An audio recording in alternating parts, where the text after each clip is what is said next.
அட ஆடியா?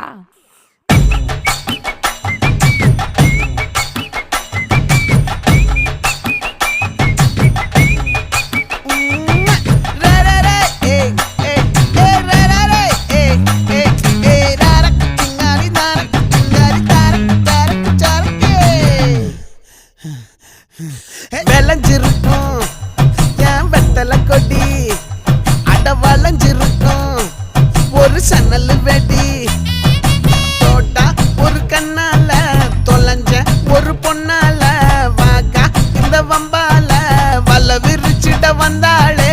பார்த்து வளைச்ச தேக்கு ஓம் பட்ட உடம்பு சோக்கு, என்ன குத்தும் குறும்பு மூக்கு, கொஞ்சம் ஓய்வை கொடுத்து தாக்கு.